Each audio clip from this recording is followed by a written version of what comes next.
He even tried to hurt my daughter. You have to arrest him." The older officer held up a hand, silencing Marcus Midzob. His tired eyes swept the room. Broken glass, a crying child, a man with a bruised face, and me standing over my son, my knuckles still white with rage. "Everyone calm down," he said. "I'll decide who needs arresting." Ms. Miller stepped forward, her voice syrupy with fake concern. "Officer, this man attacked Mr. Thorne without any reason. The children saw everything." She gestured at Paisley, who immediately wailed louder on cue. I didn't bother defending myself. Yet I knelt beside Leo and gently lifted his hand. This skin was already darkening, the imprint of a boot heel clearly visible. His fingers trembled against my palm. "Daddy, it hurts," he whispered. The older officer's expression shifted when he saw Leo's hand. "That's a serious injury. What happened to the boy?" Before Marcus could spin another lie, a new voice cut through the room. "The boy was assaulted by the man you see bleeding from the mouth."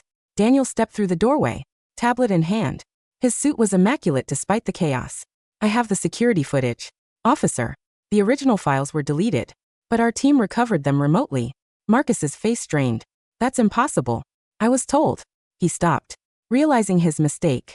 The younger officer frowned. "Told what exactly?" Daniel ignored him and pressed play on the tablet. The screen showed Marcus forcing bread into Leo's mouth, stomping on his hand clear, indisputable. The room went deathly silent. Even Miss Miller took a step back. "This man is Marcus Thorne," Daniel continued, his tone clinical. "His wife is an executive at Apex Investments." He boasted that his wife's connections would protect him. The full video, including his threats, and the teacher's complicity in yesterday's lunch theft, is being sent to your department. The older officer turned to Marcus, his face hard. "Is that your boot print on that little boy's hand?" Marcus sputtered, his arrogance crumbling. "I was just trying to teach him a lesson. The kid wouldn't share. He wouldn't share his food because he has life-threatening allergies," I said, my voice low. "That bread you tried to force down his throat could have killed him." Paisley had stopped crying. She looked from her father to Leo's swollen hand, and for the first time a flicker of confusion crossed her face. Maybe even the beginning of understanding. But it was too late for that. "Mr. Thorne, you're under arrest for assaulting a minor and child endangerment," the older officer said. He nodded at his partner, who produced handcuffs.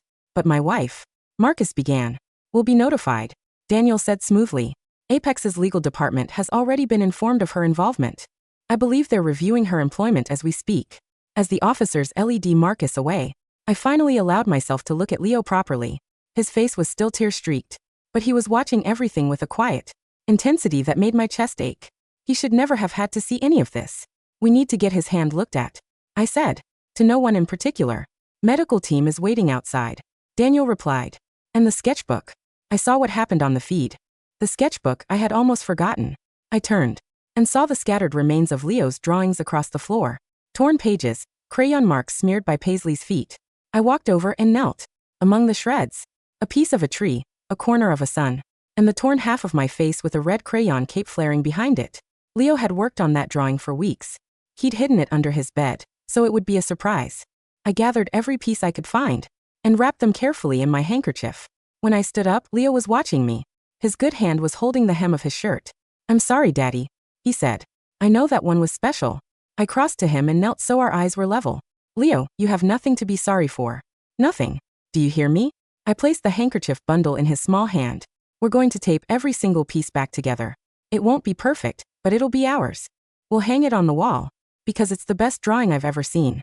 His lip trembled. "Even if it's torn?" "Especially because it's torn. Because it means you made it for me." He threw his good arm around my neck and buried his face in my shoulder. I held him, feeling his small heartbeat against mine. For a moment the chaos of the room faded. There was only this. Only him. Behind us, Miss Miller was trying to apologize. "Mr. Ashford, I swear I didn't know. I was only trying to follow the school's sharing policy." I didn't turn around. "The school board will be holding a meeting tomorrow. I suggest you attend. Explain to them how your sharing policy meant letting a child's medically necessary food be stolen, and then punishing him for it." We walked out. The remaining parents parted in silence. Some of them looked ashamed. Some looked afraid. It didn't matter anymore. Outside, the morning sun was bright. Leo squinted up at the sky, his injured hand cradled against his chest. Paramedic was already approaching, and a black car waited at the curb. "Dad," Leo said as I helped him into the car. "Is Paisley's dad going to jail?" "Probably not jail," I said honestly. "But he'll have consequences. What he did was very wrong. And the police will make sure he understands that." Leo was quiet for a moment. Paisley didn't look happy at the end. even though she got to take my food yesterday.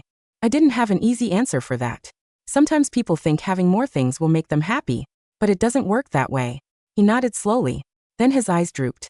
The exhaustion was finally catching up. Can we get waffles? He mumbled. Waffles for dinner with the special syrup? Strawberries from the lady with the dog? I laughed, surprising myself. Absolutely. Whatever you want. He was asleep before we reached the highway. I watched him, the steady rise and fall of his chest. The handkerchief bundle still clutched in his fingers. Inside were the torn pieces of a drawing where I wore a cape. And he held my hand. A drawing made by a boy who thought his father was a hero. My phone buzzed. A message from an unknown number. Mr. Ashford, this is Scarlett Thorne. Please, I'm begging you. Can we talk? The private wing of St. Jude's Pediatric Hospital was quiet, save for the rhythmic, low hum of the vitals monitor and the soft rustle of sterile sheets. Dr. Aris, the chief of pediatric orthopedics, stepped back from the examination table with a gentle smile. It's a hairline fracture in the second metacarpal. Mr. Ashford. Fortunately, because his bones are still highly pliable, there's no displacement. We've put him in a lightweight, waterproof splint. No pressure on the hand for 3 weeks, and he'll be perfectly fine. I looked down at Leo. He was sitting on the edge of the high bed, his small legs dangling, staring at the bright blue splint on his left hand. The dark, ugly bruising was hidden beneath the fiberglass now, but the memory of it burned behind my eyelids. The allergies? I asked, my voice flat. We ran a full blood panel to be absolutely certain, Dr. Aris replied, keeping his voice low. There are traces of gluten antibodies in his system indicating ingestion of the flour dust, but because you intervened before he could swallow the bread, he avoided anaphylaxis. The mild throat irritation should subside by tomorrow. I've prescribed a localized anti-inflammatory. Thank you, doctor. Daniel stood near the door, his face a mask of professional stoicism. He waited until Dr. Aris and the nurses left the room before stepping forward, holding a sleek leather folder. The school's digital server has been secured, sir, Daniel said, his voice dropping to a near whisper. Our forensic IT team managed to intercept the deletion protocol. The principal's office had hired an external contractor to wipe the security feeds from the classroom starting from 8 a.m. yesterday. We have the contractor's IP address, the payment receipt signed by Principal Higgins, and the fully recovered, unedited footage. And the teacher? Miss Miller has already been suspended by the district superintendent, Daniel replied. But we are pushing for more. Thomas is drafting a formal complaint to the State Licensing Board for child endangerment, failure to report abuse, and gross negligence. She won't teach again. Not in this state, and likely not anywhere else once the public record is filed. I looked at Leo. His eyes were heavy, his head nodding slightly against the propped-up pillows. He was still clutching the white handkerchief containing the torn pieces of his drawing. Even in his sleep, his grip on those shredded fragments didn't loosen. My phone vibrated in my pocket again. Mr. Ashford, this is Scarlett Thorne. Please, I'm begging you. Can we talk? Just 10 minutes. I'm outside the hospital lobby. I stared at the screen for a long moment. Daniel, I said. Yes, Mr. Ashford? Stay here with Leo. If he wakes up, tell him I went to get the strawberries from the lady with the dog. He'll understand. Of course, sir. I stood up, adjusting the cuffs of my simple cotton shirt. The low-key persona I had maintained for the past 5 years. The quiet, unassuming father who picked up his son in a sensible sedan and wore plain clothes was a shield designed to protect Leo from the suffocating, predatory world of high finance. But a shield that allowed wolves to bite your child is a useless piece of metal. It was time to put the shield down. The private lounge on the penthouse floor of the hospital was reserved for major donors. It was empty, save for a single woman sitting on the edge of a leather armchair, her hands clasped so tightly her knuckles were white. Scarlett Thorne did not look like the confident, ruthless regional director she was reputed to be at Apex Investments. Her tailored navy blazer was slightly rumpled, her hair was pulled back in a hasty, loose bun, and the dark circles under her eyes spoke of a woman who had spent the last 3 hours watching her entire life unravel. When the glass doors slid open and I walked in, she stood up instantly. Mr. Ashford, she gasped, taking a step toward me before stopping herself. Thank you. Thank you for agreeing to see me. I didn't offer my hand. I didn't sit down. I stood by the floor-to-ceiling window looking out over the city skyline, the late morning sun reflecting off the glass towers of the financial district. You have 5 minutes, Mrs. Thorne, I said. I wanted to apologize, she began, her voice trembling. Directly. For everything. For what Marcus did. He is an idiot, Mr. Ashford. He has no concept of the real world. He's lived off my salary for years, playing the wealthy elite in parent groups because he has nothing else of his own. But I swear to you, I had no idea he would ever put hands on a child. I didn't know about the allergies. I didn't know about the food. You didn't know? I turned my head slowly, looking at her. Your husband posted voice notes in a public forum boasting that your position at Apex made your family untouchable. He explicitly stated that he would make my son lick his boots because of your connections. You are the regional director of a firm that handles over $3 billion in assets. Do you expect me to believe you are blind to the behavior of the man who shares your home? Scarlett's face drained of what little color it had left. I was busy. The Q3 portfolio reviews were. You were complicit. I cut her off, my voice cold and dry. You enjoyed the influence. You enjoyed the fact that the school administration bowed to your family because of the corporate sponsorships Apex provided. You let your husband act as the neighborhood tyrant because it stroked your own ego. Please, she whispered, tears spilling over her eyelashes. Gregory Sterling called me himself. He said my termination is being processed under the moral turpitude clause of my contract. If Apex fires me under those terms, I will lose my stock options. I will lose my deferred compensation. I'll be blacklisted from every major fund in the country. We have a mortgage on the estate in the hills. We have private loans. If I lose this job, I lose everything. You should have thought about your mortgage before your husband put his boot on my son's hand, I said. He's going to jail, she cried, her voice cracking. The police told me the charges aren't misdemeanor assault. They're filing for felony child abuse with a weapon because of the glass shard. Marcus is going to state prison, Mr. Ashford. Isn't that enough? Why do you have to destroy me too? I walked over to the small table where a carafe of water sat. I poured a glass, my movements slow and deliberate. Mrs. Thorne, do you know why I chose Sunnyside Kindergarten for Leo? I asked. She shook her head blindly. Because it was small. Because it pretended to care about community. I wanted my son to grow up believing that people are inherently decent. I wanted him to think that if he showed kindness, he would receive it in return. I set the glass down with a soft clink. But your husband taught him a different lesson. He taught him that if you are physically smaller, and if you do not have a loud voice, people will take what is yours and crush your hands when you cry. I can pay for the medical bills, she offered desperately, reaching into her designer purse. I'll pay for any therapy he needs. I'll make Marcus sign over his rights. The Ashford family owns 42% of the voting shares in Apex Investments' parent company, I said, my voice quiet but absolute. Scarlett froze. Her hand remained stuck inside her purse, her mouth slightly open. What? She whispered. My grandfather founded the Ashford Trust. I continued, looking her dead in the eye. Gregory Sterling answers to my board of directors twice a year. The capital that funded your entire regional portfolio came from my family's private equity firm. You didn't just target a single dad, Mrs. Thorne. You targeted the family that signs the paychecks of the people who sign yours. The silence that followed was absolute. The reality of the situation finally pierced through Scarlett's desperation, replacing it with a cold, hollow dread. She realized, with terrifying clarity, that there was no negotiation to be had. She wasn't dealing with an angry parent. She was dealing with the mountain that kept her world standing. I am not a cruel man, I said, turning back to the window. But I am a father. Your husband will face the full extent of the law. I will personally ensure the district attorney does not offer a plea bargain. As for you, you will cooperate fully with the investigation into the school's finances. You will testify against Principal Higgins regarding the bribes and sponsorships. If you do that, I will allow Gregory to settle your termination quietly, without the public blacklisting. And if I don't, she asked, her voice barely a breath, then I will make sure the details of your husband's arrest, your complicity, and the full security footage of my son's assault are broadcast on every major financial news network by tomorrow morning, I said. Your 5 minutes are up, Mrs. Thorne. She stood there for a moment longer, her shoulders slumped, before turning and walking slowly out of the lounge.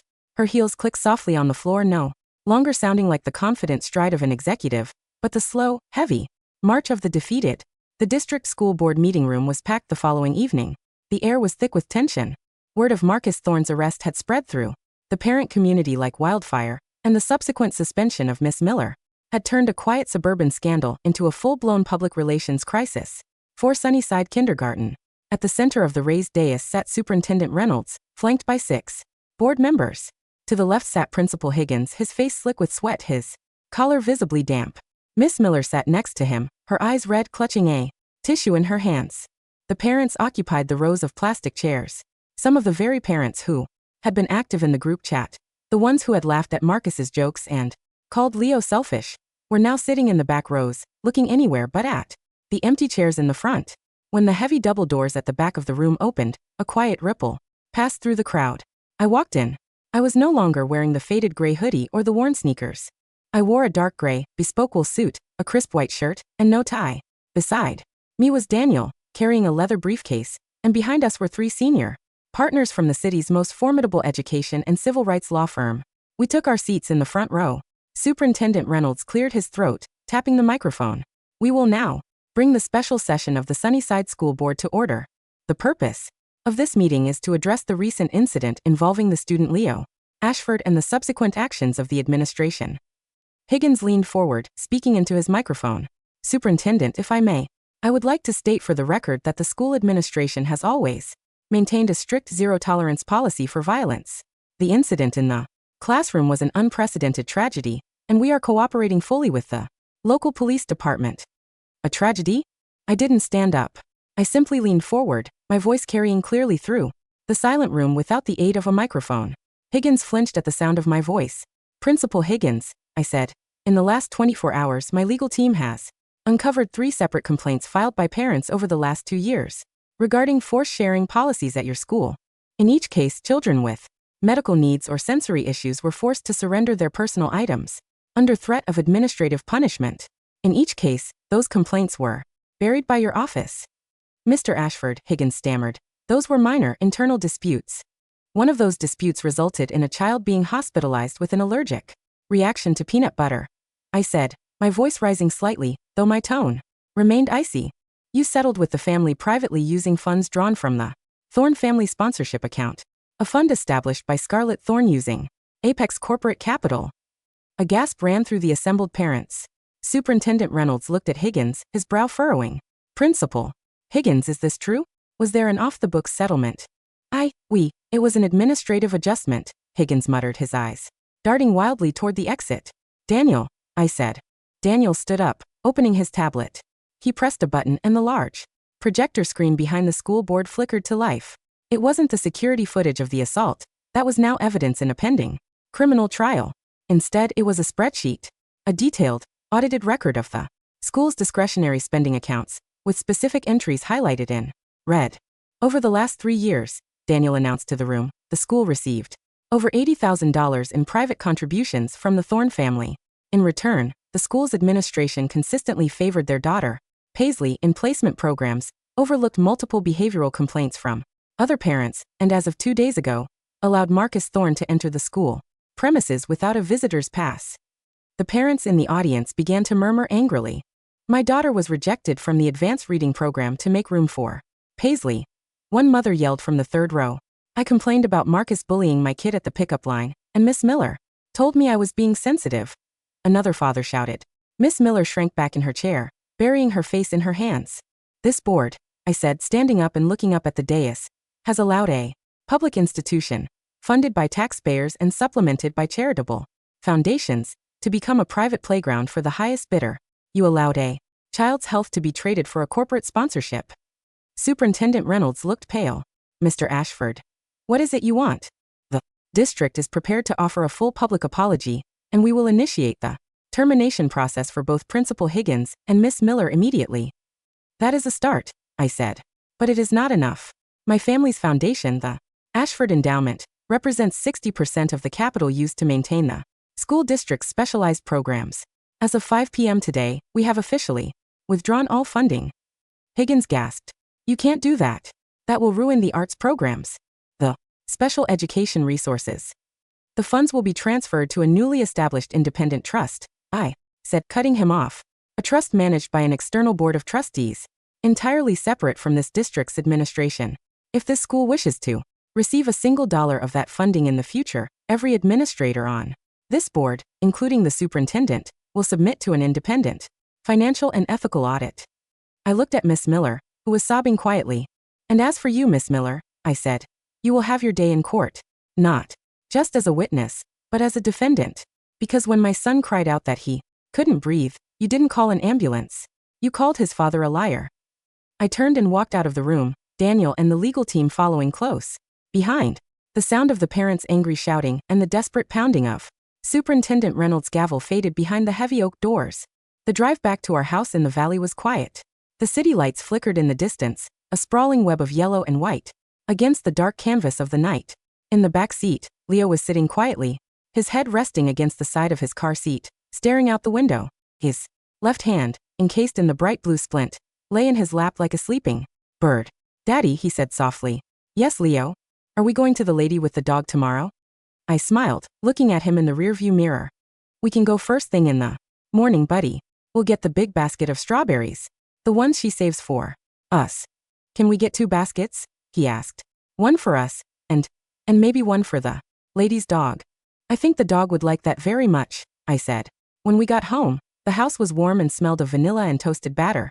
I had set the waffle iron on the kitchen counter before we left, and within 20 minutes, the kitchen was filled with the sweet, comforting steam of cooking waffles.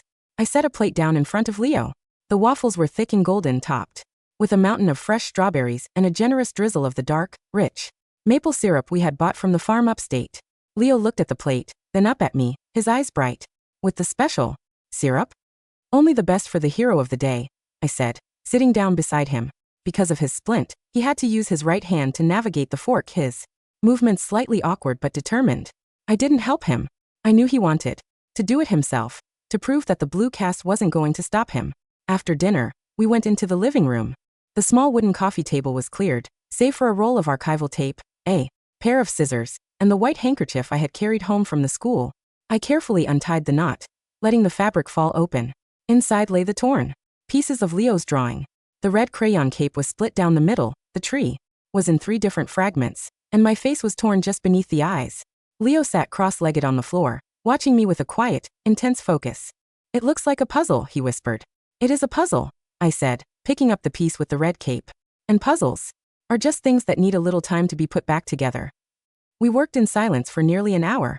With his good hand, Leo would point to the piece that went next, the corner of the yellow sun, the green grass smeared with black shoe polish, the small figure of himself holding my hand. I would hold the fragments together, my fingers steady, while he carefully pressed a small strip of the clear, archival tape across the seam. Piece by piece, the drawing began to reform. The lines didn't match up perfectly. The paper was wrinkled, and the white tape showed the scars of where the pages had been ripped apart. The red cape had a jagged line running right through the center of the hero's chest. But as we pressed the final piece of tape down, the image was whole. Leo leaned back on his elbows, staring at the paper. "It's bumpy," he said, reaching out to trace the tape with his finger. "And you can see the tears." "That's because it's a special kind of drawing now, Leo," I said, lifting the paper gently. "Before it was just a picture. Now it's a picture that survived." "Like us?" he asked, looking up at me. My chest tightened, a sudden, sharp ache of love and protection rising so quickly it took my breath away. I pulled him into my arms, tucking his head under my chin, his small, splinted hand resting against my collarbone. "Yes, Leo," I whispered, closing my eyes. "Just like us." 3 months later, the morning air was crisp and carried the scent of fallen leaves. We stood at the gates of the Oak Ridge Academy, a small, independent school, situated on a quiet, wooded hill on the outskirts of the city. The buildings were made of gray stone and timber, blending seamlessly into the surrounding forest. There were no high fences, no security guards with earpieces, and no corporate sponsor plaques on the walls. Through the large windows of the main hall, I could see children sitting in small circles, laughing and reading books. Leo was standing beside me, wearing a simple green backpack. His splint was gone, replaced by a thin, flexible wristband that he would only need for another week. In his right hand he held a small, insulated lunchbox, made of plain blue canvas, with no logos or fancy designs. Inside was a simple turkey sandwich made with allergen-free bread, an apple, and a small thermos of cold water. The headmaster, an older woman with kind, crinkling eyes and a woolen shawl, walked down the stone steps toward us. "Good morning, Leo," she said, kneeling down to his level. "I'm Mrs. Gable. We've been waiting for you. The art room has a brand new set of watercolors, and I hear you're quite the artist." Leo looked up at me, his eyes asking for permission. I nodded, giving his shoulder a gentle squeeze. "Go on, buddy. I'll be right here." He turned back to Mrs. Gable and gave her a small, confident nod. "I like drawing dragons," he said. "Dragons are excellent," she smiled, standing up and taking his hand. "They make very good guardians. Let's go find your desk." I stood by the gate, watching as they walked up the stone steps and through the heavy wooden doors. Leo didn't look back, not because he had forgotten me but because he wasn't afraid anymore. He was walking into a place where he was allowed to be a child. Mr. Ashford? I turned to see Daniel standing by the car, holding a file. The final court documents for Marcus Thorne were signed this morning, Daniel said. He pleaded guilty to felony child endangerment and reckless assault. He was sentenced to 3 years, with no eligibility for parole until 18 months. Scarlett Thorne's divorce has been finalized. She has relocated to a small firm in Chicago, working as a junior analyst. Her career in the major funds is officially over. I looked back at the school doors, which had just closed behind my son. And the school board? I asked. Superintendent Reynolds resigned last Friday, Daniel replied. The new board has accepted our endowments oversight committee. The sharing policies have been rewritten to protect children with medical and special needs across the entire district. Miss Miller's teaching license has been officially revoked by the state. I took a deep breath, the cool, clean autumn air filling my lungs. For the first time in months, the weight in my chest felt light. The anger that had driven me, the cold, calculated fury that had dismantled a corrupt system, had finally burned itself out, leaving only a quiet, peaceful, empty space. Thank you, Daniel, I said, walking toward the car. Where to now, sir? Daniel asked, holding the door open. Let's go to the market, I said, looking out at the winding road ahead. I think the lady with the dog is waiting for us.